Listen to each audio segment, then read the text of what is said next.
Good evening, everyone, and again, welcome to our first PAC meeting of the 2022-2023 school year. Tonight's topic is school safety, and we are going to consider all facets of school safety. However, I would be remiss, if I didn't start this meeting with one fundamental acknowledgement of what happened this weekend at Forts Ferry School. What happened this weekend at Forts Ferry School was an act of blatant racism. As we mentioned in the school communication, at our school where we have our only Black principal. And it was nothing but a racist act.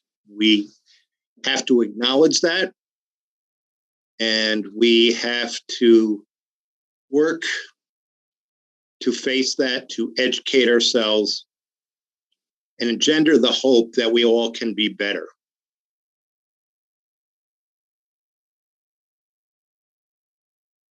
I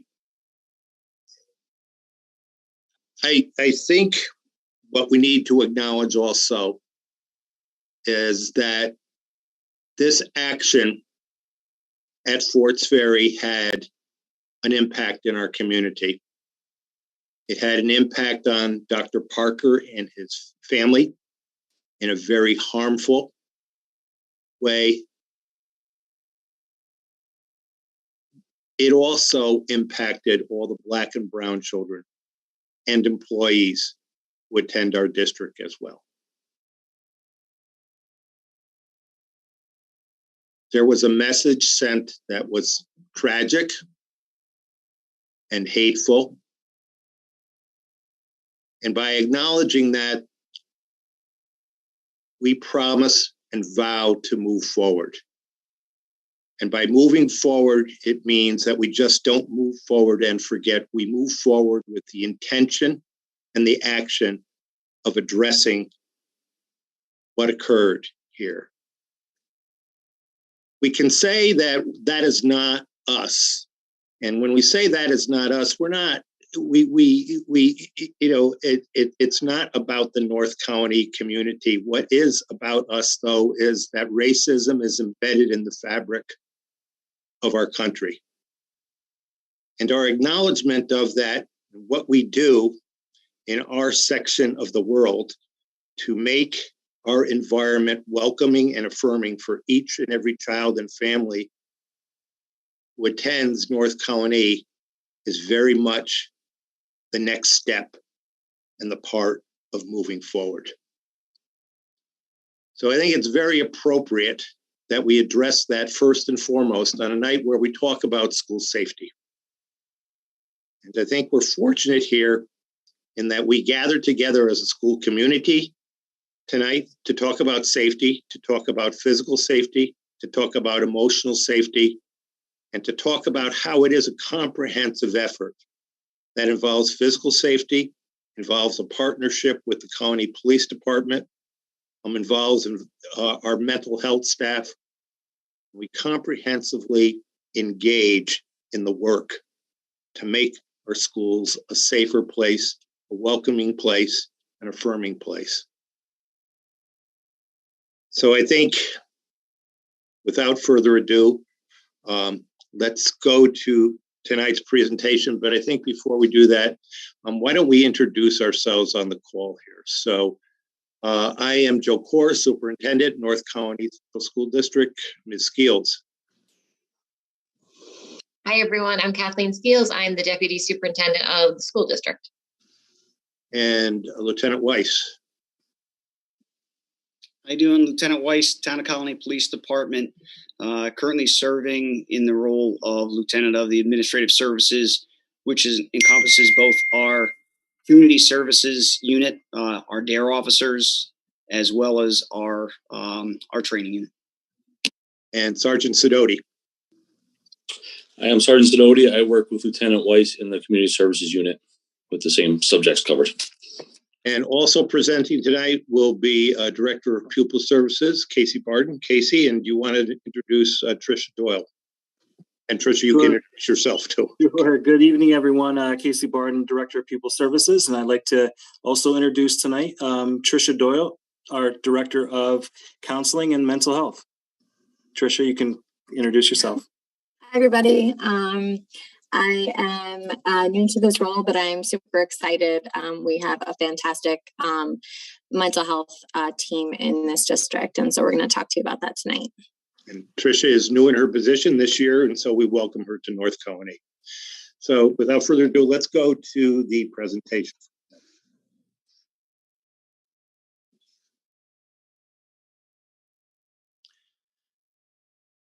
Okay, so first of all, if there are questions, and this will be recorded and it will be posted on our webpage here, but any questions that are had, they can be emailed to communications@nccsk12.org. And always when we take a look at the work we do in this school district, we are focused on our 3 pillars of academic excellence, where we focus on the teaching and learning experience of each and every child. On equity, where we innovate, we find ways to continually improve and meet the needs of each and every child and avoid opportunity gaps. And in particularly relevant tonight, the social emotional health of our schools, ensuring student safety and staff well-being. And that is a key focal point of this evening. So let's go to our first slide here. So I think, as a framework here, the United States Department of Education has put forward a safe, supportive school models. And if you take a look at it, it's focused on 3 pillars of engagement, safety, and environment. So when we take a look at if we take a look at the engagement part of it, engaged families, engaged students, that contributes to the overall health of the school community. So that includes having cultural and linguistic competence so that all the very different families who comprise our school community feel welcomed and affirmed and accepted, that our community is built on relationship. It's built on relationship with teacher to student, staff to students, staff to families, staff to community members. And that is integral. And school participation, engaging in the process of school, becoming aware of the workings of the school, of what is going on in school, of having input into the school. All this engagement here is important and essential to the relationship building and to the community building that really is foundational to school safety. When we look at the second pillar, safety is tied into multiple components of safety. So certainly there is the emotional safety. Children need to feel safe, welcome, affirmed, safe from bullying and harassment when they come into the school building. They need to feel that their identity will be affirmed and that they will be understood, that this is their safe place. This is a place where they can thrive emotionally and they don't have to worry or be fearful about their emotional safety. The same is true for physical safety. How do we ensure, that our children are in a physically safe environment?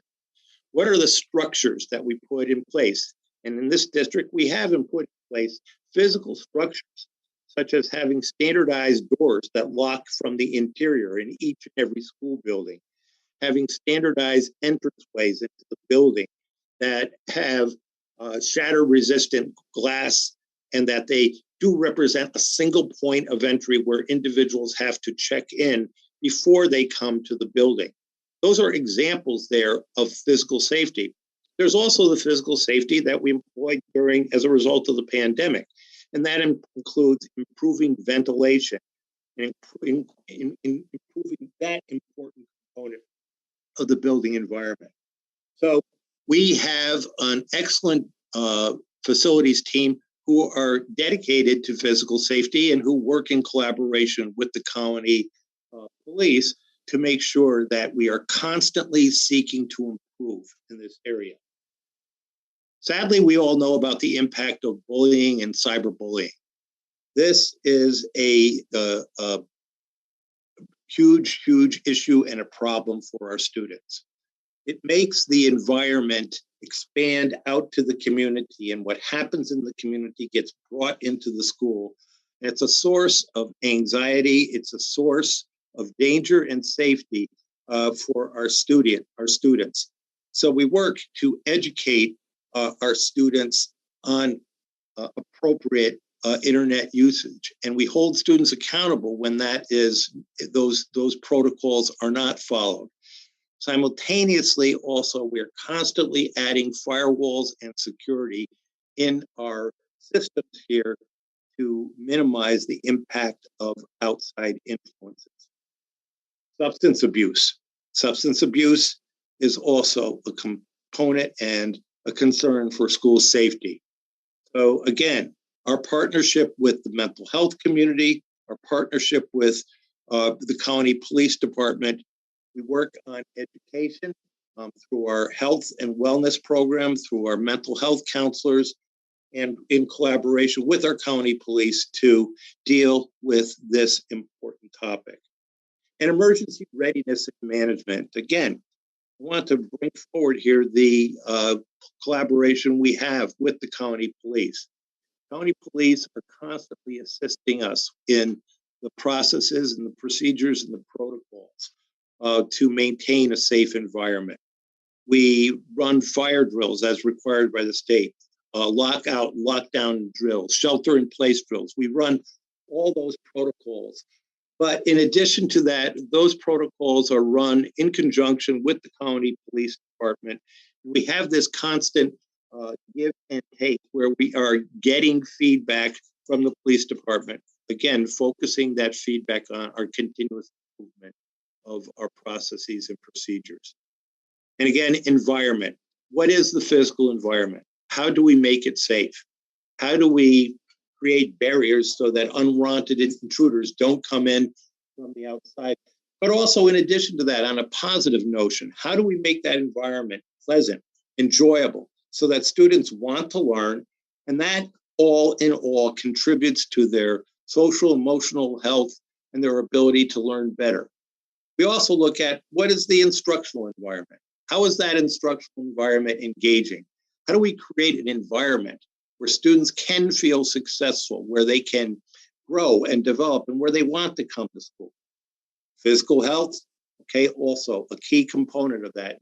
Nothing is more important. That has become extremely important as a result of what happened during the COVID-19 epidemic. So we focus on that. We have nurses, at least one nurse in each and every school, and school physicians who work with us on ensuring that we have a physically healthy environment. And of course, tonight we're going to focus on mental health.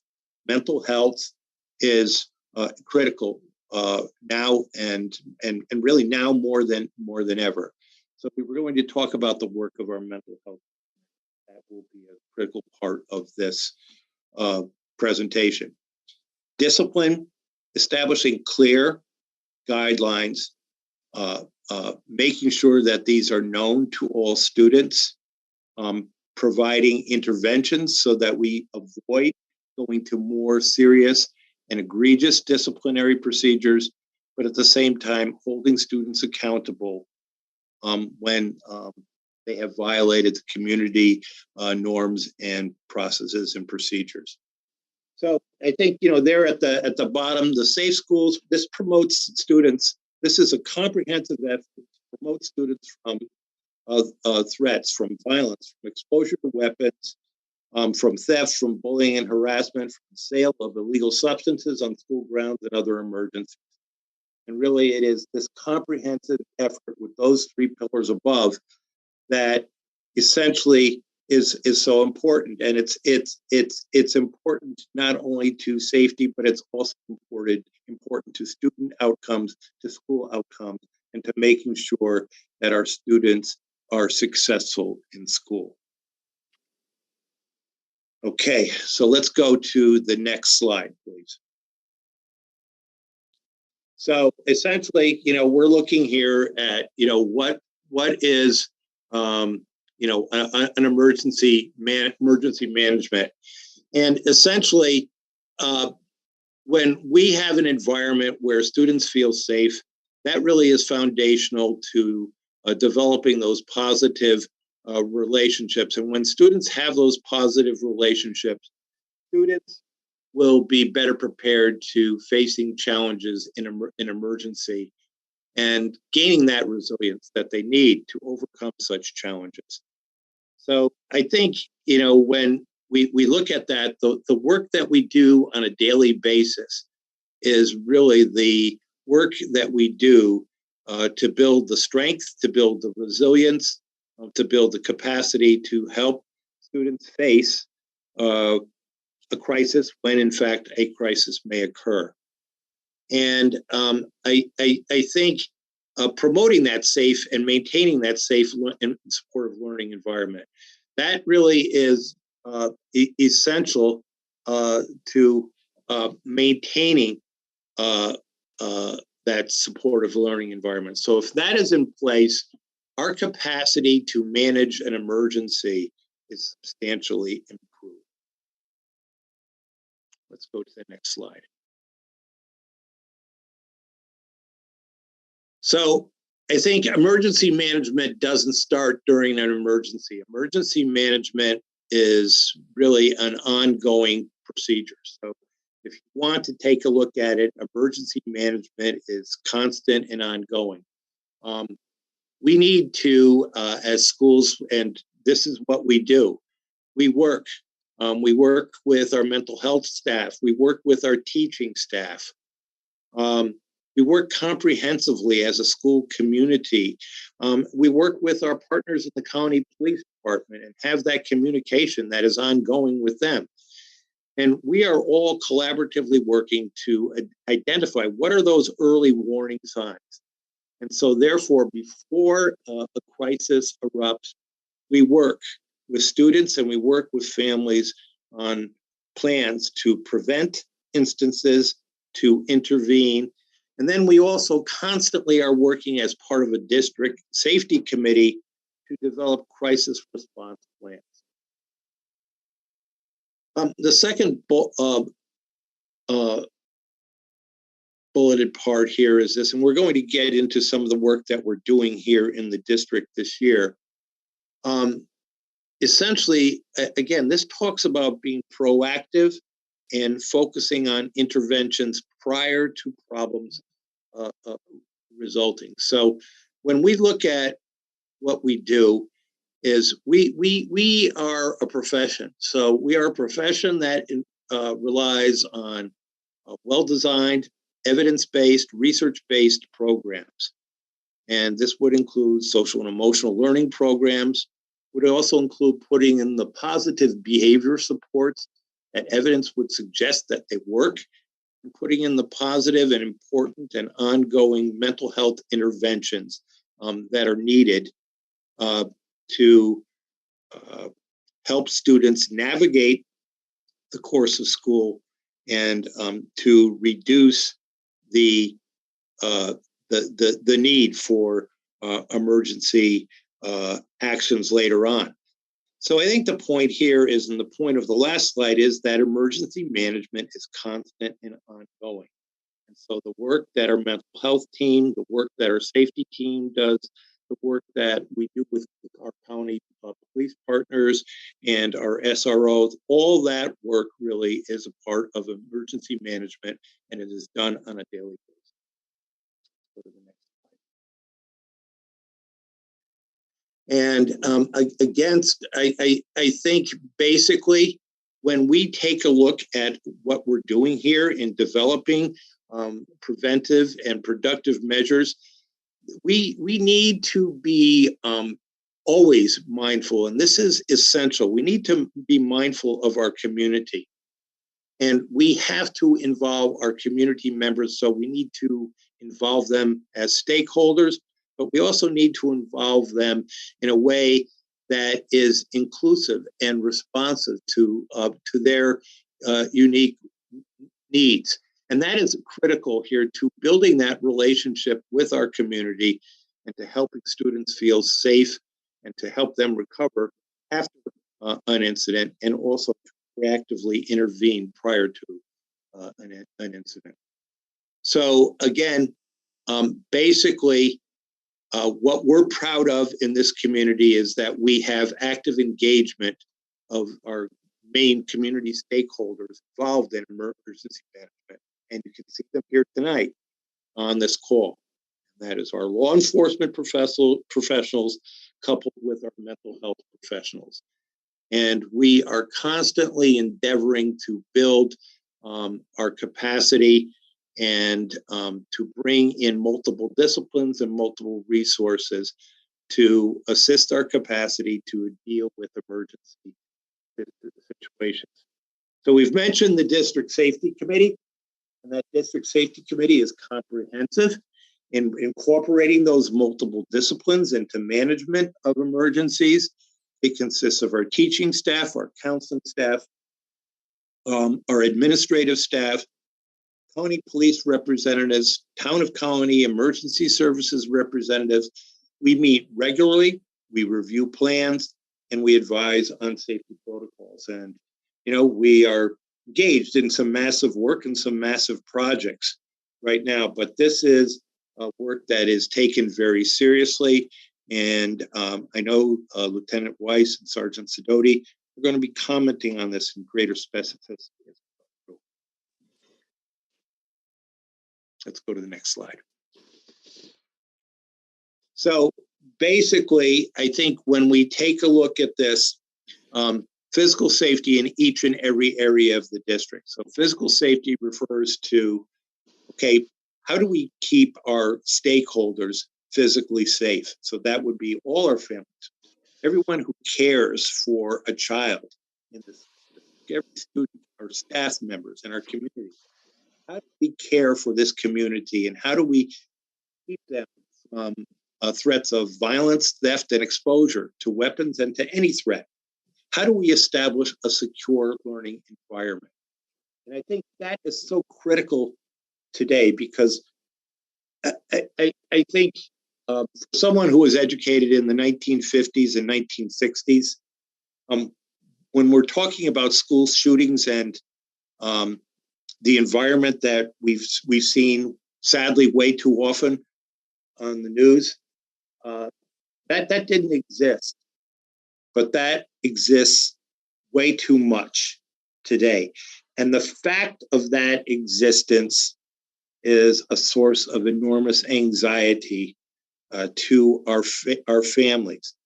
So our job, therefore, is to establish the most physically secure environment we can, and to look at that and establish it and look at it in every possible aspect to make sure that we can say that our schools are safe and that we can reduce that anxiety so that parents feel much more comfortable and secure in sending their children to us each and every day.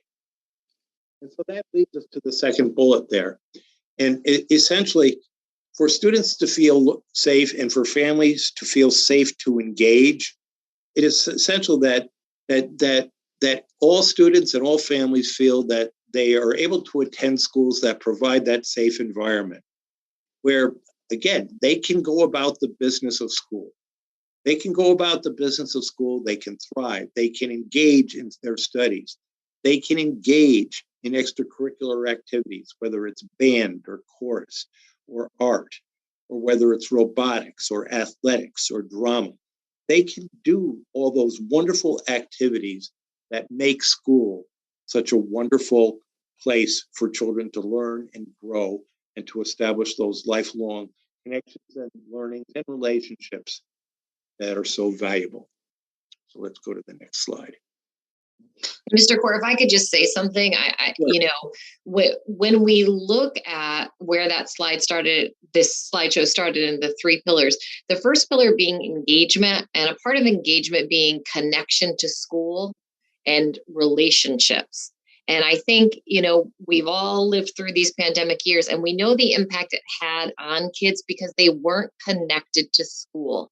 And so I know we're talking about events and we immediately go to what's in the news, like school shooters and God forbid, like the scariest. But I also want us to think about the things that happen every day to promote the safe and healthy environment. And in all honesty, that starts with the classroom teacher. You're on here as a parent, and you may have gotten one of those calls like, hey, I just want to let you know that little Jimmy today, when we came back from recess, seemed really upset.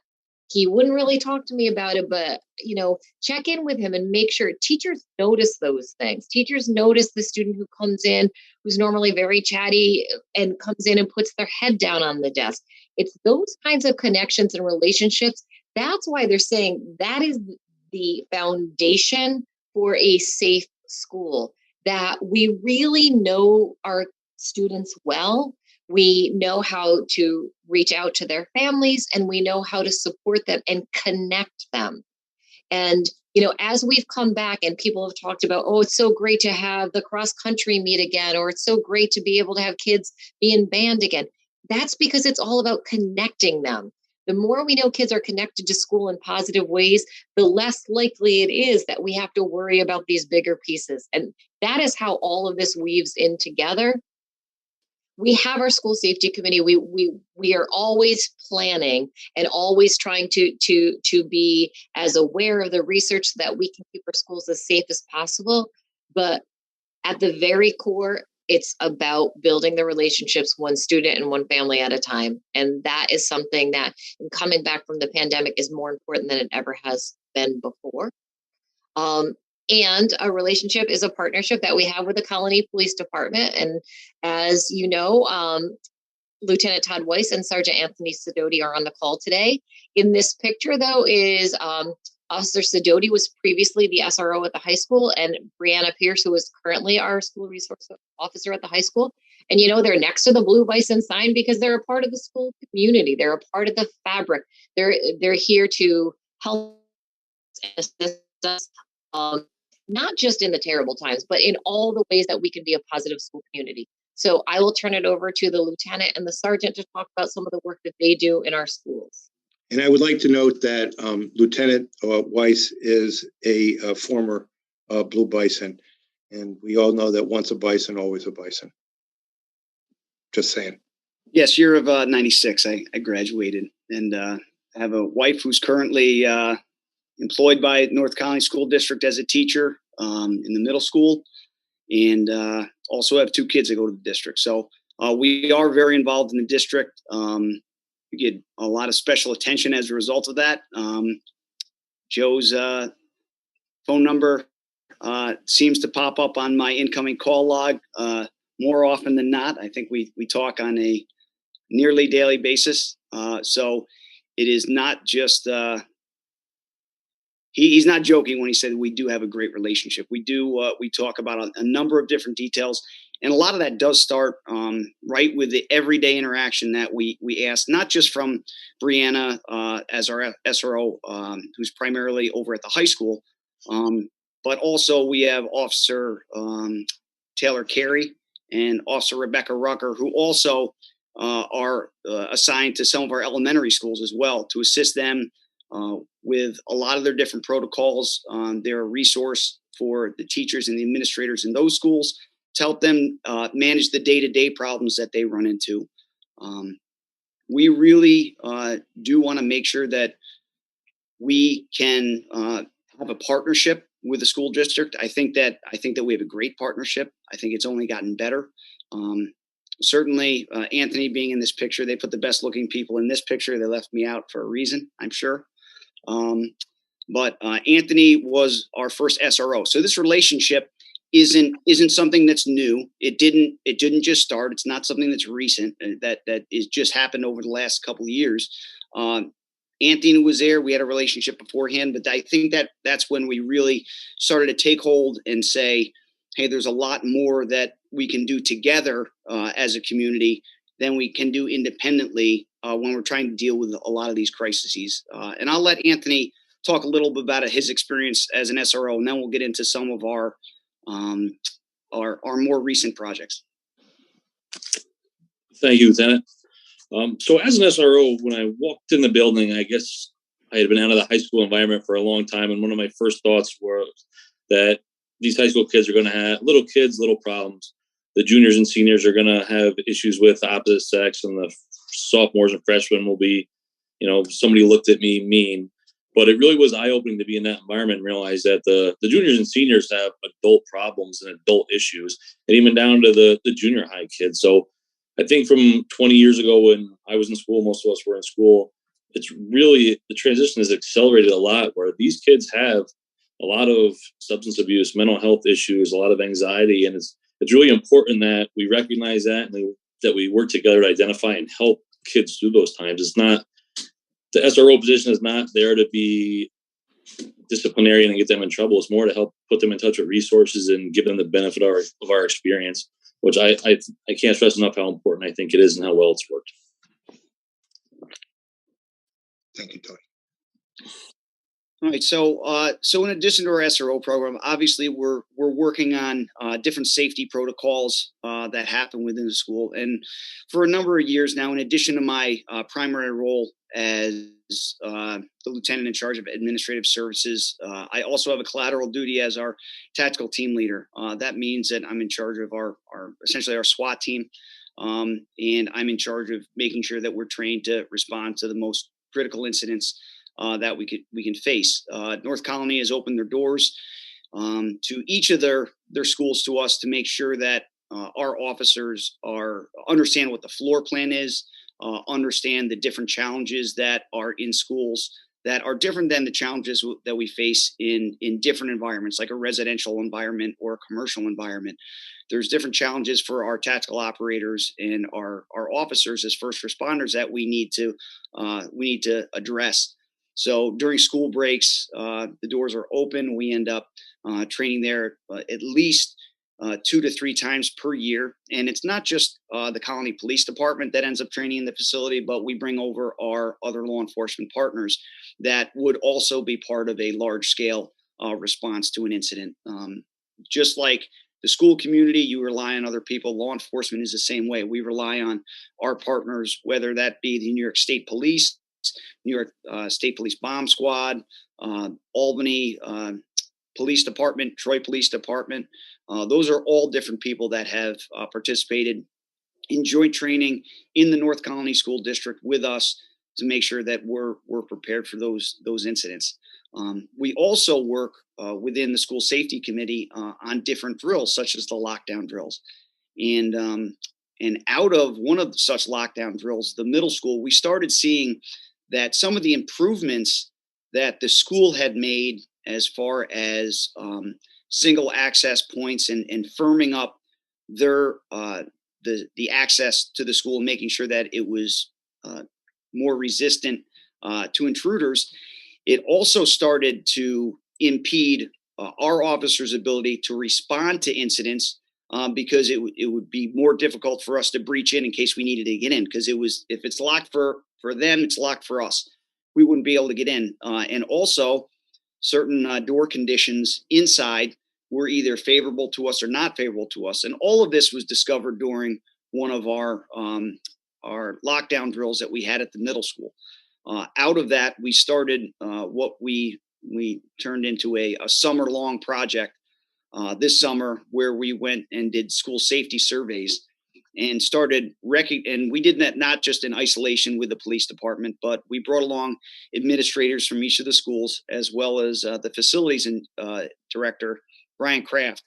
And we went school to school, talking about what the administrator expectations are of their staff, of their teachers, of both instructional and non-instructional, timeframes that they had areas of concerns where there was either might be additional people that may be able to get into the school, how we can work through different single point access issues, and then going through different classroom areas where maybe a standard lockdown procedure wouldn't necessarily fit. And we tried to work through best practices within each of those locations. In addition, we tested some of the systems. There was a number of improvements that were made to the systems, and I think that there was a gap in understanding exactly what the system did and what they didn't, and where we had certain capabilities gaps, both on the law enforcement side as well as on the school side, and what we could best do to bridge those gaps. After we had been to every single school, certainly improvements were made and recommended through the through facilities. That culminated with training that was done on the superintendent's training days. And that's both for the instructional staff and non-instructional staff. In 3 sessions, we were able to hit the entire school district. So not only the teachers, but the bus drivers, anyone who is a school psychologist, as someone that worked within the cafeteria, all of them were provided the same training. So they all know exactly what can be expected. They had a great review of the different protocols, certain limitations that they had, and certain things that they could do that could help us become more successful in responding to critical incidents. And realistically, that wouldn't have been possible without the cooperation from Joe and Kathy allowing us that time. And I think it was very well received by the district. We got tremendous feedback from that, and it was an excellent learning experience, I think, on both sides of the table at the end of the day with that project. Now, in addition to that, we also have been working with the school on a project that we hope we never have to use. It's adopted after the I Love You Guys Foundation Standard Reunification Method, which would help prepare us to make sure that in the event that we do have a critical incident at a school, we understand that that school and that community is going to be overwhelmed, and they're going to need to rely on a district-wide response in order to make sure we can get the kids out of that school into another safe spot and get them reunited with their families. And in addition, make sure that we have the critical resources there for emotional support as well, right on scene in location for anyone who needs that, whether it be children or staff. So that's been an overview of some of the things that we've done. I'd be remiss to say that one of the biggest things that came out of some of the tragic incidents we saw, such as Uvalde, was access to school, both exterior and interior. We've addressed those problems. Joe and Brian Kraft have been outstanding and supportive in making sure that we have the access that we need to get into the school. And we've also made sure that the communication goes both ways. So not only can we get in touch with the school and we need to, but also the schools in a time of need have a direct line of communication with our communications division. So they can report an incident immediately without having to worry about an overburdened 911 system. So that's a quick overview of what we've done so far this year. So I think, Todd, generically too, is that, when we do receive some threats, we are in constant communication with one another. And on your end, you're thoroughly investigating it. School personnel are thoroughly investigating it. We are working collaboratively at all times. And if need be, there is always a mental health component as well.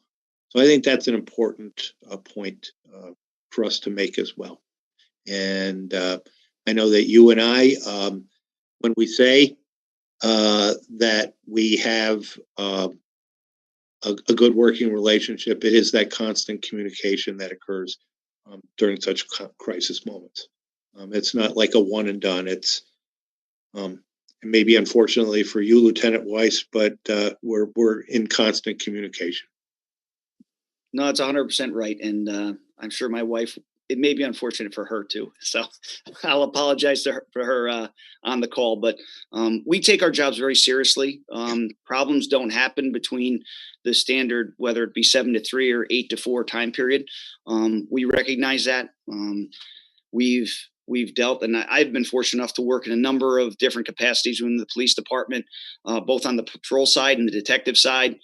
And we understand that we need to be aggressive on the way that we handle responses to those threats. And when I say aggressive, I mean thorough. We want to make sure that we don't leave too many stones unturned. And that means late nights a lot of times for some of our officers and investigators, but it's certainly well worth it at the end of the day. I do have to say that we have outstanding officers that work with us, investigators. Anthony Sidoti is more directly involved in a lot of these cases as a first line supervisor for our SROs. He's dealing with a lot of the problems that we have. So maybe he can add a little bit more in context to how we handle that.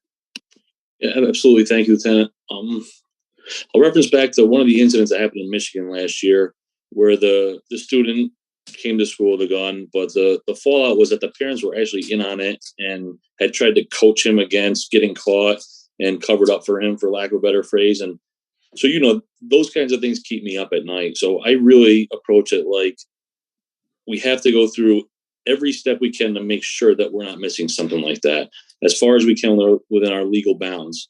If the parents are open to us coming in their home and searching their home, so we can say definitively at the end of the day, not only do we not feel this child is a threat, he doesn't have access to weapons, we've gone as far as we can possibly go to make sure that we're not missing a cover up or somebody else being involved to help the student. So we get these calls more and more frequently. I think it gets said for reaction a lot of times at this point, and just because that's the case and it's becoming more commonplace, we don't treat it like that. We treat everyone as if this were the one, we're going to give it our absolute maximum effort and make sure we can find anything there is to find. And at the end of the day, if it was just a comment made on the bus out of frustration, we can sleep well at night knowing that we did everything we could to make sure that was true. Thank you. Thank you. Well, thank you, Lieutenant Weiss, and thank you, Sergeant Sidoti. And always thank you for your service to North Carolina. It is thank you. We greatly appreciate it. I also want to add that Officer Sidoti and Weiss, along with Officer Pierce, presented to our full faculty in the opening days of school as we came back, and school's coming back in session, and we obviously had different environmental protocols during the pandemic than we do now. We retrained everybody. We went back over things. We have a lot of new teachers.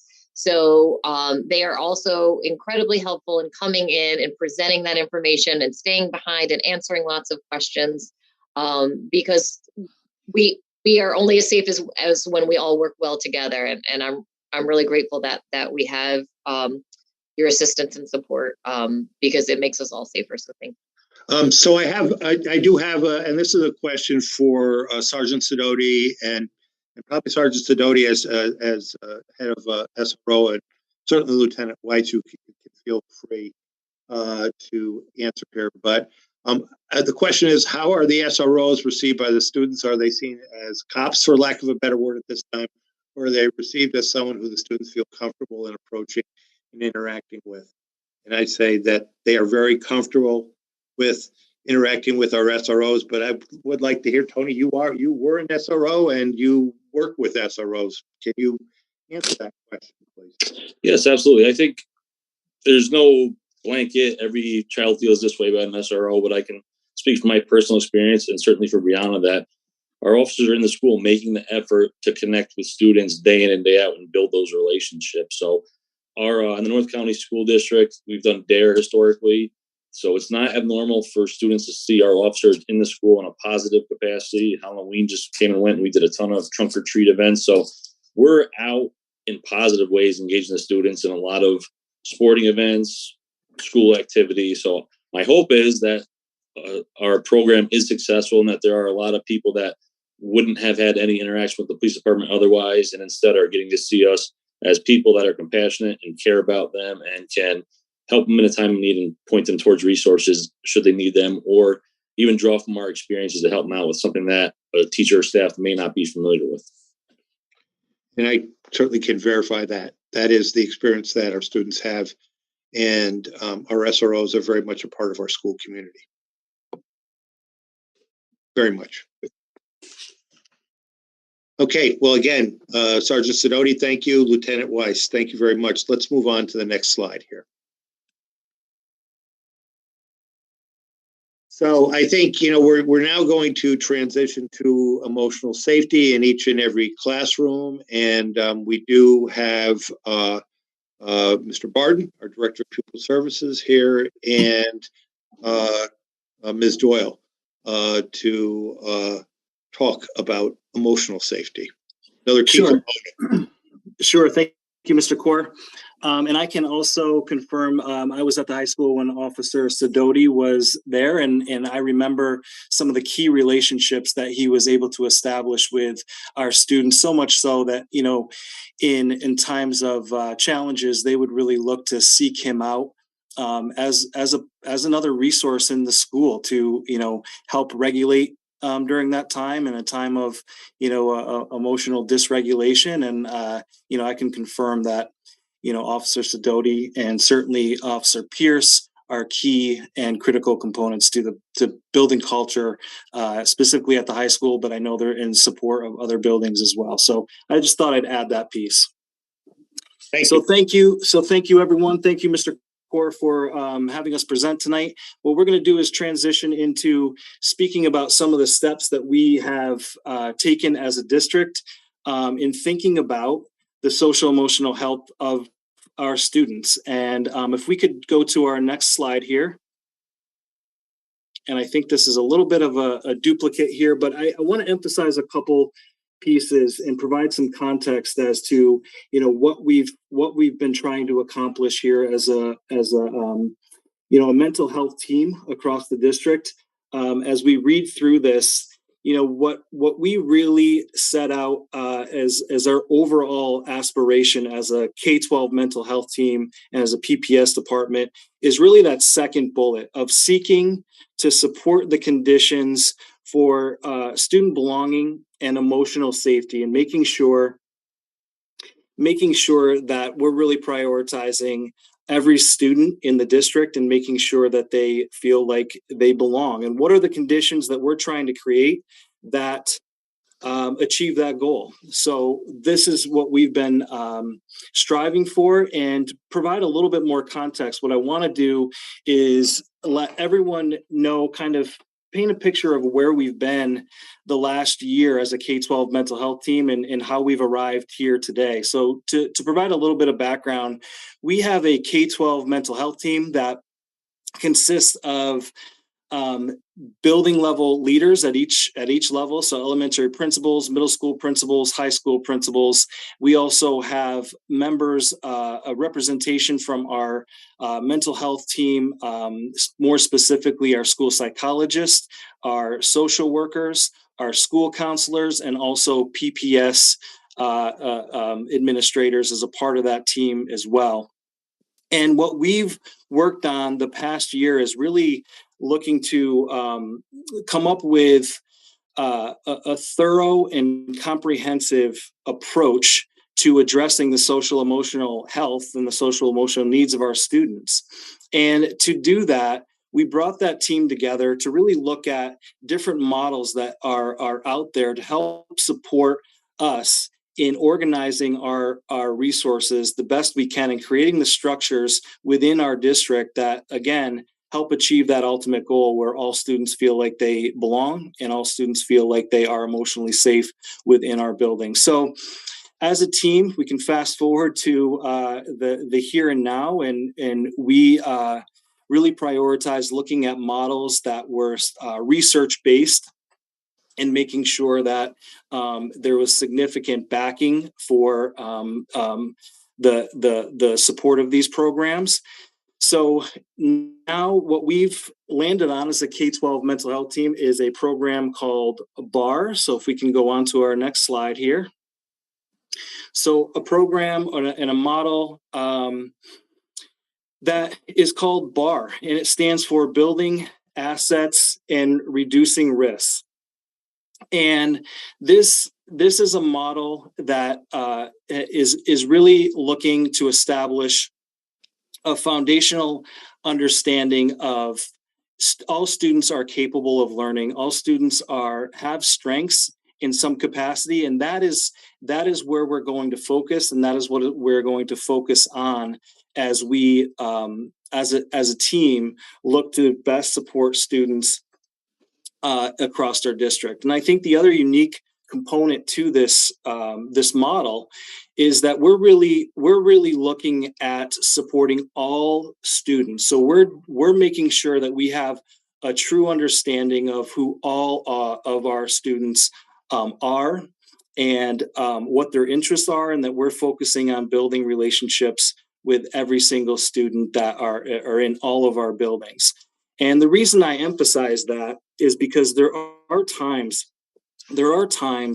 where, you know, some of our approaches are more reactive, in some sense, where we work with our school psychologists, social workers, and also our counselors to take a look at what the problem is and how that's presenting, and then come up with a plan to kind of remedy that or fix that.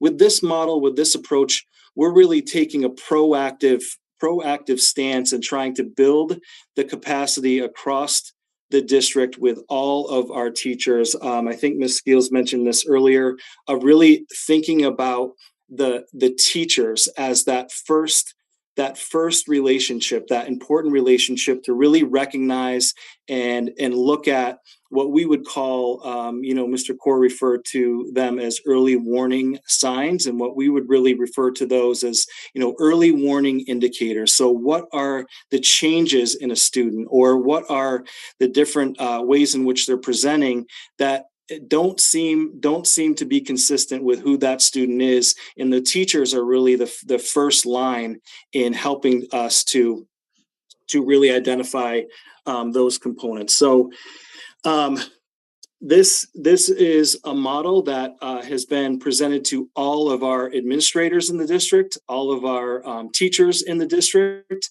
and we're in the phases of implementation. And this is a 3-year process for us. And that was another key component to make sure that this is something that is sustainable, something that we end up building into our cultures and building into our schools, and ultimately, becomes who we are as a district, and how we support the social emotional health of our students. Okay, we can go on to the next slide. There is a question from Tabassum in the chat, and if I would rather have you go through, I want to address that question, but I think it's probably best if we go through the presentation. Okay. Sure. All right. I just didn't want to lose track of that. No problem. This slide really highlights what I just mentioned, but I think it gives us a good illustration of what we're trying to accomplish here. As a district and as schools, is really looking at that systems level change. So the common language across buildings, the common approach K-12 with how we structure our supports and how we talk about our students from an asset-based stance, where we're really looking to find the strengths in students, and how do we build upon those, and how do we prioritize and emphasize those relationships, while also recognizing that those relationships come from many different places. For example, I mentioned at the beginning of this presentation, with students built relationships with Officer Sidoti. So how can we leverage those relationships that may not be with that specific teacher? It may be with an art teacher, it may be with a physical education teacher as well. So how do we really think about those relationships and establishing those throughout the district? So if we could go on to the next slide, please.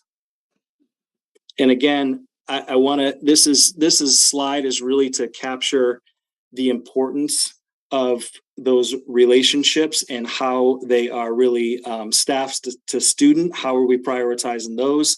You know, the other really important point to make here is that you know, staff to staff relationships and how they are collaborating in various ways to problem solve and really focus on how they are supporting students and what ideas do they bring to the table to help support students in creative ways that may be for students that aren't on their caseload. So, you know, that importance of building those relationships, not just with the students, but also with staff and ultimately, obviously, with our community as well. Next slide. And this is where I can talk more specifically about how this model really works in that consistency that I talked about from a K-12 perspective. This is how the structures help us to organize the resources that we are very fortunate to have in this district. So we're very fortunate to have school social workers, school counselors in every building, school psychologists in every building, and then really building those structures to how do we best support. So, for example, our small block meetings are really what you can look at is, I think the probably the easiest example here is to look at a kind of a elementary second grade team. So maybe there's 3 sections of a second grade team, and that is an example of a small block meeting where teachers would really talk about the zero to 1 students. And when we talk about 0 to 1, we're talking about all students. We're talking about all students, even if they're not presenting in a way that presenting any sort of challenges, because the reason there is that, you know, it could be 2 months down the road or 3 months down the road, and something's changed in that student's life. Something's changed in the environment, and this would provide us the opportunity to say, well, we have talked about this student. We do know about them. We do know what their strengths are and what their interests are. So we're not starting from ground zero there, which is a really important determining factor here to make sure that we are embedding a model that helps us to really understand all of our students, even students that are not presenting in the here and now with significant challenges. And then we have our big block meeting, which it expands the model and really includes more of our interventionists, perhaps our reading and math specialists, some folks from the mental health team, to make sure that this is a higher level need for could be a higher level need for a specific student. And what we're looking to do here is expand the level of resources and expand how we can incorporate folks that can help assist and build the best plan moving forward for our specific students. So that's kind of what we have embedded with our big block meetings. And again, I'll emphasize this throughout, is that this is common language that's being utilized across all of our buildings, K through 12, which is very important to us in considering a model to best support our students, like I said, social and emotionally. And then this tier 3, the risk review meeting has actually been changed, and you're hearing this in the here and now. It's been changed. The language is community connect, and this really is an opportunity to help support students that are presenting with very significant mental health challenges or social emotional challenges. This is the place where we bring as many of our professionals in as possible to really talk about how we best support the student within the building. But this is oftentimes where we are also talking about plans to support the students with outside mental health support as well. And I think this is a good place to remind folks that could be a place where Officer Sidoti would be there to help with that connection to the community and offer any resources that we might be able to that they might be able to help us with, and so on. So this is what that structure looks like. On to the next slide. Another really important component to supporting the social emotional health of our students and our families across the district is another tool that we have as a district, and it's called Panorama. And this is also another tool that came out of our conversations as a K-12 mental health team. And really out of the importance of that team deciding, yes, we need a more comprehensive approach to supporting social emotionally K-12 and a consistent way to do that. However, the other missing link is student voice. We wanted to really hear from students. We have a pretty good handle on how our students are feeling day in and day out because of those relationships that we're establishing within our classrooms. But there is still a lot of information to gather that we felt is really important to understand the vision, the whole child vision. And to do that, we really felt the need to build in a tool that allows us to put out student surveys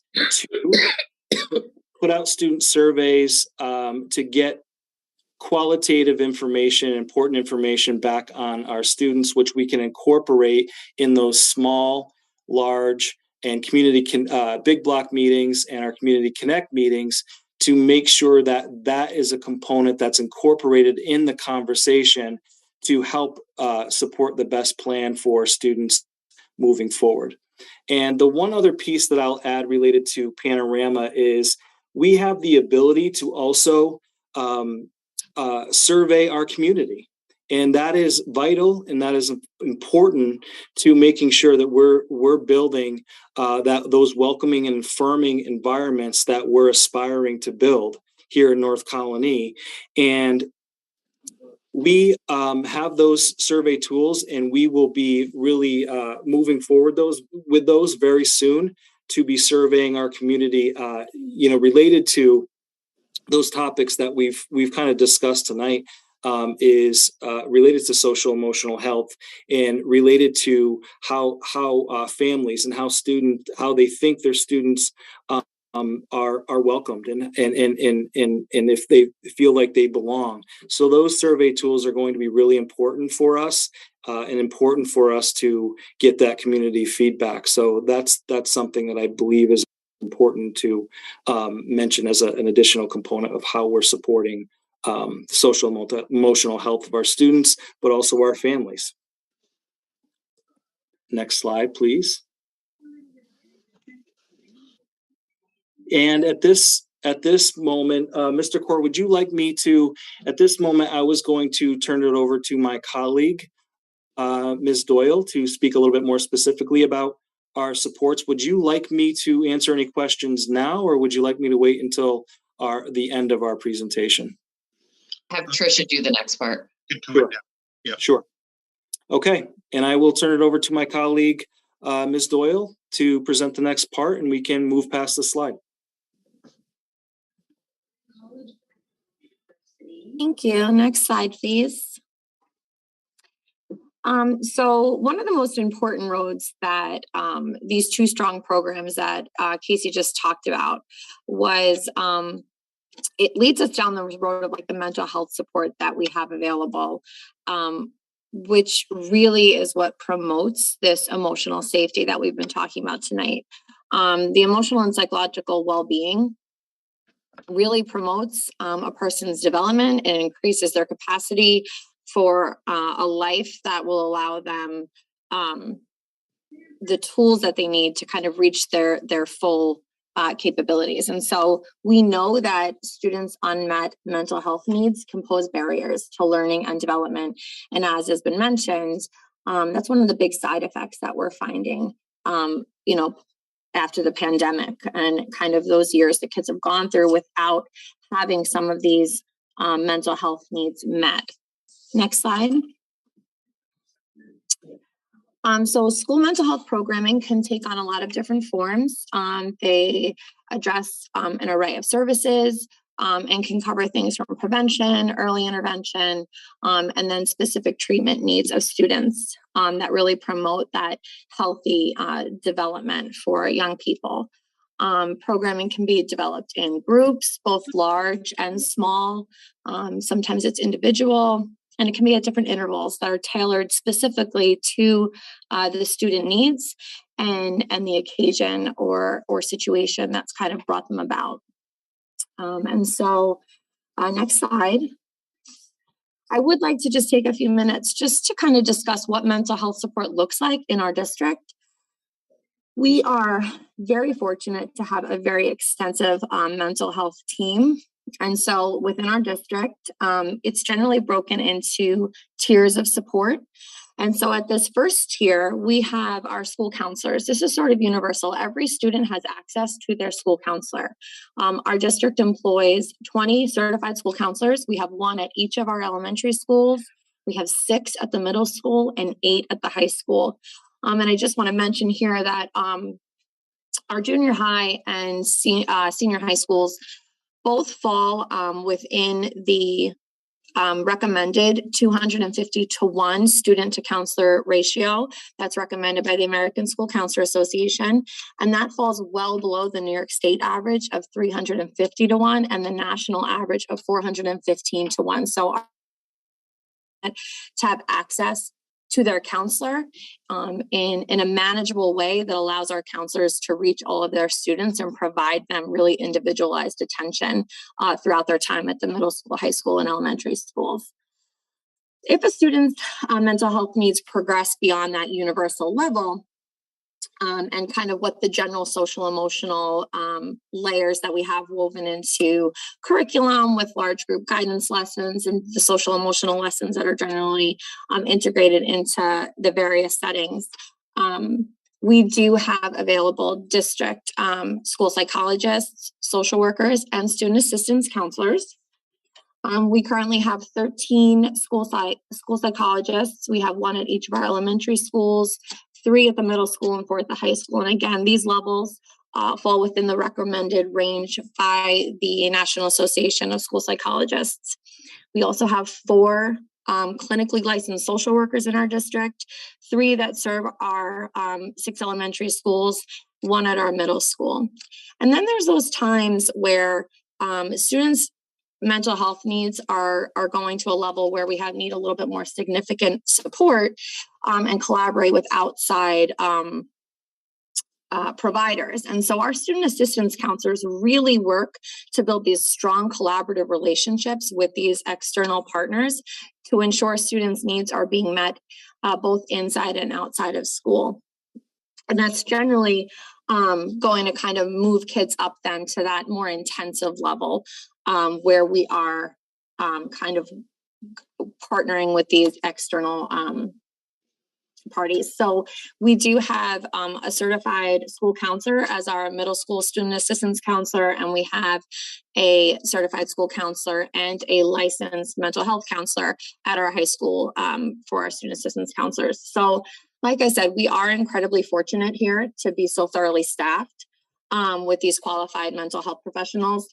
And even with all of these individuals, there are still times where school-based professionals are not enough for students. And so we really are kind of working to ensure that our students have access beyond what we can provide at school when needed. And so we do have a partnership with Northern Rivers Family Services, and we have a licensed clinician that is stationed in the high school. And students can be referred to receive counseling services during school or after school hours. And the goal of this service is really to ensure that we can support our students in accessing mental health services that they may need. And it isn't a hindrance to them to also be able to access their education, which obviously we want to make sure that, neither suffers, because a lot of times they kind of play off of each other for kids at this age. School can be a big stressor, but missing school can also be an equally big stressor. And so having that service available is really helpful to some of our students and families in ensuring that good access. And so with this, robust mental health team that we have, it's been crucial to ensure we're being intentional about how we're using them and ensuring that we're, making the most of what they can offer. And so BAR and Panorama that Mr. Barden referenced provide our mental health team with this really important information about the whole child. And that really enables us to see that students continue to socially and emotionally develop the skills that they need to help them thrive, both academically and socially. And, constant collaboration is really the crux of creating this strong emotional support system that we have in place here.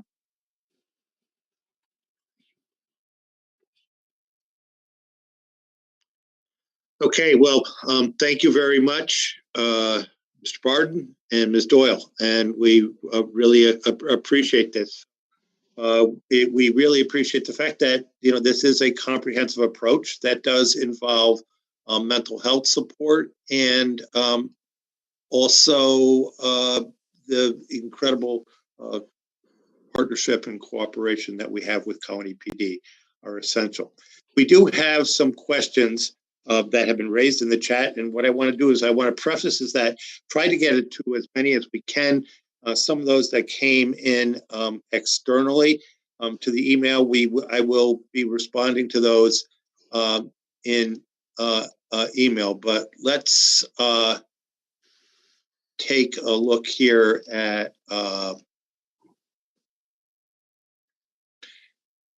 so I think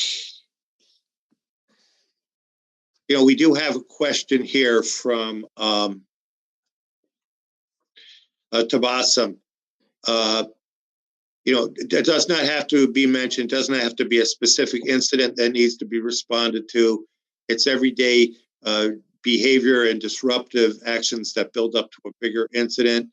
And she mentions various concerns, vaping, violent behavior, acts of racism, such as occurred at Forts Ferry.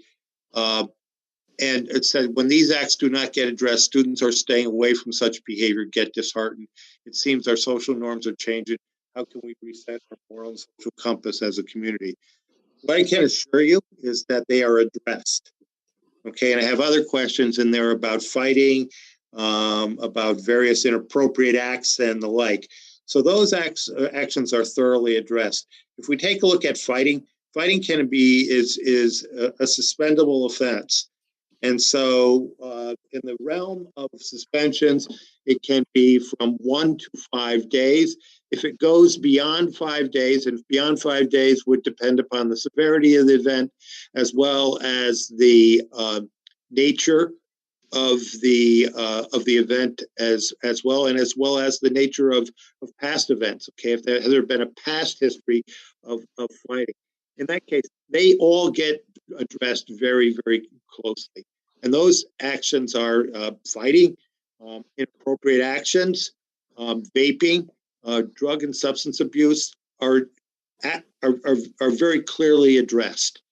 I think the one issue, the issue of the blatant racism at Forts Ferry, the addressing of that issue is a ongoing and very profound work on the part of us, intentional work on the part of us as a school community to work collaboratively, perhaps to involve this PAC and other community groups to have education, conversation, and discussion about this very important topic. So I think it is important for us to note here that we do address such actions, and if I could add this, Mr. Court, too, I think coupled with the discipline, the appropriate discipline that goes along with these behaviors, we're also focused on the educational component to the why and asking the why of why the incidents are occurring, and doing our best, like we said, as a team, depending on where these incidents are happening, to really get to the root of the challenge. And how do we really look at the educational component to remediate some of the behaviors and some of the reasons for these behaviors. So I would say it's kind of a multifaceted approach to trying to solve some of these complex challenges. We have another question here, and this one would be for Lieutenant Weiss and Sergeant Sidoti.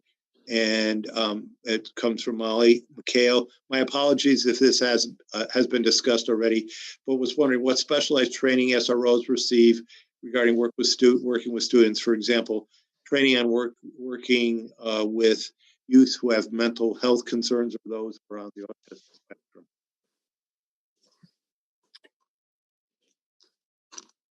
Mr. Weiss, if you don't mind, I can interject from a school standpoint. We have worked with actually directly with Mr. Weiss to have our resource officers involved in our training that we do with our staff for our special education staff and some of our crisis response teams.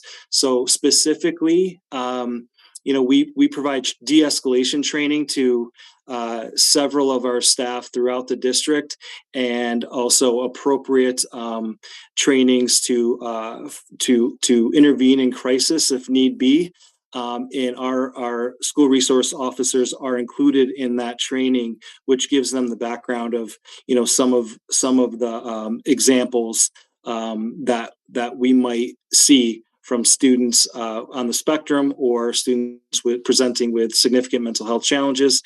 So they are involved in our in-district training, and I'll let Mr. Weiss speak to any sort of department level training.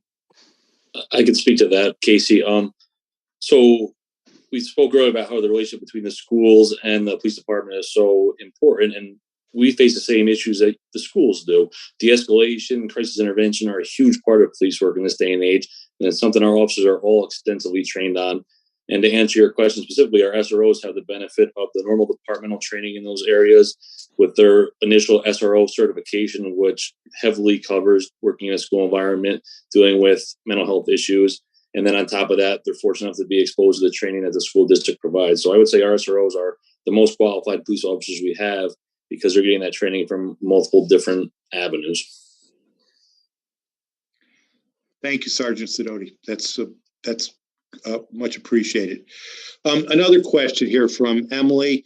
How do the schools ensure that drills and safety conversations are age appropriate, especially in the elementary schools?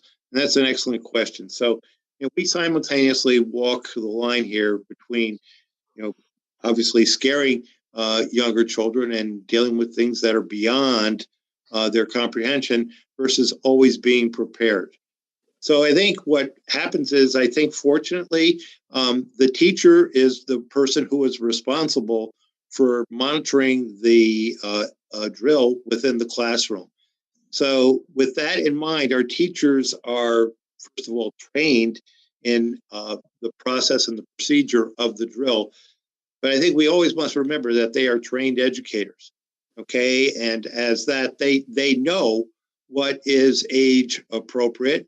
And if there are issues that are of concern to our youngest learners, we're very fortunate in the fact that each school has a school counselor, all right, to work with students on these matters.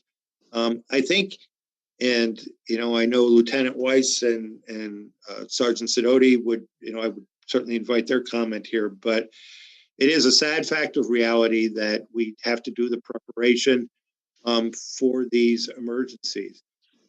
But in doing that the preparation and the implementation of that is entrusted to our teachers and to our school staff who work with our students and who know how to present these and how to present these in a manner that is age appropriate and safe. And Joe, and I'll just add to that we really have, when it comes down to the actual drills that happen in the schools, our evaluation of that is really we're looking at seeing where we can improve from a response level from the teacher standpoint and from the district standpoint, and different areas that, hey, this isn't working, let's try something different. There's really very little interaction, if any, with any of the kids there, especially at the elementary level. We are very sensitive for that to that, and we want to make sure that if we do have interactions there, they're typically positive, looking to critique to improve rather than to scare. Thank you. There was a question on the investigation into the incident at Forts Ferry, and I just would think, Lieutenant Weiss, we could say that it is an ongoing active investigation, and that's about all we can say at this point. That's correct. We're working very hard on that right now, and we hope that we'll be able to bring some closure to it. I think there was another question about safety in the bathroom. We have monitors in front of each of the bathrooms, and I think that is a constant battle. I fully respect where that concern and that question is coming from, and we want to make those bathrooms where students absolutely feel safe to go in and out of. So I will be following up in more in depth and detail with that question. That question came from the live stream.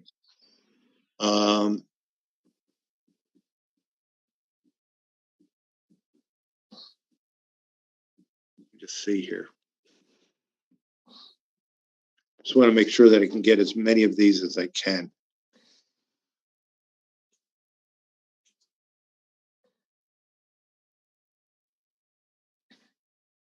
So I think we have our community member, Peter Gannon, on this call. And I think I would be remiss if I didn't speak about the North Colony United Way campaign. And I think 1 in 5 North Colony students live in poverty, and there are many that are just living above the poverty line. All these students have struggles with food insecurity, and we are pleased to announce our partnership with the United Way of the Greater Capital Region and the North Colony PTA Council to raise funds for our students in need. Money donated to this fund will go to offset the cost of student meals, fill backpacks, provide necessary items for food pantries, and support our holiday giving program. And thank you for your support to help address this basic need. You can visit northcounty.org or text feed, in caps, feed NCCS to 44414. We'll get that information up for everybody. Peter, thank you. Do you have anything you want to add to that at all? No, it's a great partnership, and the only thing I'd add is that we hear stories of families impacted by poverty and some of the struggles that are going on right now.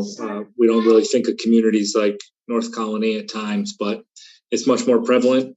We have the data that backs it up. It's more prevalent and permeates communities like Loudonville and Latham, just like it does in inner cities and rural areas. So it's really everywhere. And this is a way for our community in North Colony to get involved and direct those resources directly to kids who are in this community.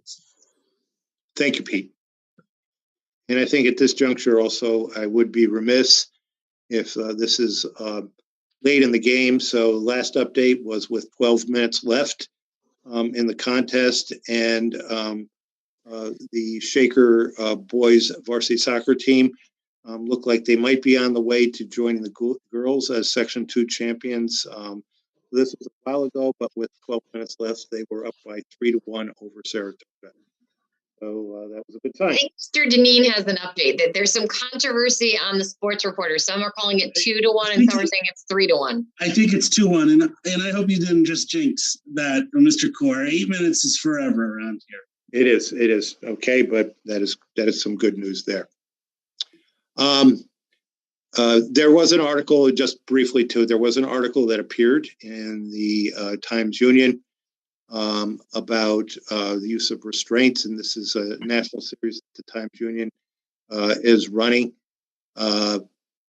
Mr. Bard, do you want to comment briefly on that? We did put a letter out to the community on that, but do you want to comment briefly on that? Sure. I think what I'd like to highlight here is, we have always taken it very seriously to make sure that our policy is up to date and in line with regulations, along with all of our staff being trained and making sure that they have the necessary tools to make sure that overall our goal is to keep students and staff safe at all times. And any use of a restraint is absolute last resort for our staff and for our students and our families. And again, it's only out of resort to keep our students and our staff safe. So our policy is up to date. We have tools in place to review our data often throughout the school year and making sure that that's monitored very, very closely. And again, we look to aim to support all the students within our district. And we have a lot of programs that we're very proud of, and we will continue to always focus on continuous improvement. That's really what we want to emphasize here. And just for your reference, there is an article on our website that addresses this. It's entitled All Means All in North County, and you can visit northcounty.org for further information. And anybody who has any additional questions on this or any other reactions or concerns, certainly can address them to the communications.org email. And I'd be happy, anyone who has any questions, you can reach out to me directly as well. Thank you. Okay, well, Ms. Dawson, remind me that it has been 6 months since we had our last PAC meeting, and it's always good to have you all back together again. And I want to get us together again. I am leaving you, retiring in January, at the end of January 31st. And I'm very pleased that Ms. Kathleen Skeels, our current deputy, is our new superintendent. So you will be in good hands, but I will thank you. And I will, we will be meeting again before that time. So many thanks to you all, and have a very good evening. And again, thank you for their service to the Parents Advisory Council. Appreciate it. Thank you, Lieutenant Weiss. Thank you, Sergeant Sidoti. Thank you very much.